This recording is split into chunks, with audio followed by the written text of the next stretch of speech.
ಅಣ್ಣ, ಇವತ್ತು ಪತ್ರಿಕಾಂಗ ಅನ್ನೋಂಥದ್ದು ಭಾಳ ಜವಾಬ್ದಾರಿ ಇರುವಂಥ ಒಂದು ಅಂಗ. ಅವರು ಬಹುಶಃ ನನಗೆ ಗೊತ್ತಿರುವಂಥ ಪ್ರಕಾರ ಯಾವುದೇ ಪಕ್ಷಕ್ಕೆ ಕಮಿಟ್ ಆಗಲ್ಲ. ಅವರು ಯಾವತ್ತೂ ಕೂಡ ನಿಷ್ಠೆಗೆ ಕಮಿಟ್ ಆಗ್ತಾರ, ಸತ್ಯಕ್ಕೆ ಕಮಿಟ್ ಆಗ್ತಾರ. ಯಾವುದೇ ಕೆಲವೊಂದು ಒಳ್ಳೇದಾದಂಥ ಟೈಮಲ್ಲಿ ಒಳ್ಳೇದನ್ನು ನೋಡಿಸ್ಕೊಡೋಂಥವ್ರು ಪತ್ರಕರ್ತರು. ಬಹುಶಃ ನಮ್ಮ ಇತಿಹಾಸದಲ್ಲಿ ಪತ್ರಕರ್ತನ ಬೆದರಿಸಿದಂಥವ್ರು ಯಾರಿಗೂ ಉದ್ಧಾರ ಆಗಲಿಲ್ಲ. ನಾನು ಹಳೆಯ ಕಾಲದಲ್ಲಿ ನಾನು ಸುಮಾರಾಗಿ 1980ರಿಂದ ನಾನು ನೋಡ್ಕೊತ ಬಂದಿನಿ. ಬಹುಶಃ ಈ ಸಂಪ್ರದಾಯ ಇತ್ತೀಚೆಗೆ ಏನು ಪ್ರಾರಂಭ ಆಗಿದೆನೋ, ಯಾರೋ ಭಾಳ ಮಂದಿ ಪತ್ರಕರ್ತರು ಕೂಡ ಇತ್ತೀಚೆಗೆ ನಾನು ನೋಡ್ತಾರೆ ರಾಜಕಾರಣದಲ್ಲಿ ಸೇರಿಬಿಟ್ಟಾರ.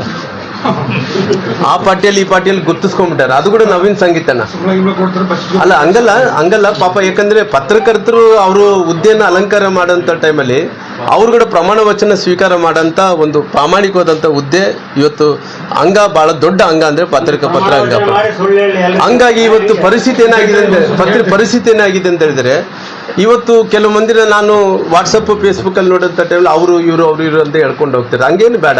ನನಗೆ ಭಾಳ ನವೀನ ಸಂಗೀತ ಏನಂದ್ರೆ, ಮೊನ್ನೆ ನಮ್ಮ ಯಾರೋ ಸಂಜಯವಾಣಿ ಮಲ್ಲಯ್ಯ ಮೋಕ ಮಲ್ಲಯ್ಯ ನಮ್ಮೇಲೆ ಕೂಡ ಸಿಟ್ಟತ್ತ. ಯಾವತ್ತು ನಮ್ಮನ್ನ ಇಲ್ಲಿ ಬಂದ ತಕ್ಷಣ ಕುರ್ಸಿ ಹಾಕ್ಯಾರೇನ್ರ, ಏನ್ ಹಾಕಿ ನೀವು ಏನು ಟೀ ಕೊಡ್ತಿರ್ಲಿಲ್ಲ ಅಂದ್ರೆ ಬೆದರಿಸದ ಆತ ಕೂಡ. ನಾನು ಯಾವತ್ತು ಕೂಡ ಮಲ್ಲಯ್ಯಣ್ಣನ ಯಾವತ್ತು ಕೂಡ ನಮ್ಮ ಮೋಕ ಮಲ್ಲ ಅಂದ್ರೆ ಮುಂಚೆ ಸಂಜೆ ಮಲ್ಲಯ್ಯ ಅಂತಿದ್ದೆ. ಆ ಮಲ್ಲಯ್ಯನ ನಾವ್ ಯಾವತ್ತು ಕೂಡ ನನಗೇನು ಕ್ಲೋಸ್ ಫ್ರೆಂಡ್ ಏನಲ್ಲ, ನನಗೇನು ಕ್ಲೋಸ್ ಫ್ರೆಂಡ್ ಏನಲ್ಲ. ಆ ಮಲ್ಲಯ್ಯ ವಿಚಾರ ಬಂದಂಥ ಟೈಮಲ್ಲಿ ಮಲ್ಲಯ್ಯ ಆಗಲಿ ಇನ್ನೊಬ್ಬರಾಗಲಿ, ಯಾವೊಬ್ಬ ಪೊಲಿಟಿಷಿಯನ್ ಅನ್ನಂಥವ್ರು ಎದುರಿಸೋಂಥ ಕೆಲಸ ಬೆದರಿಸೋಂಥ ಕೆಲಸ ಆಗಬಾರ್ದು.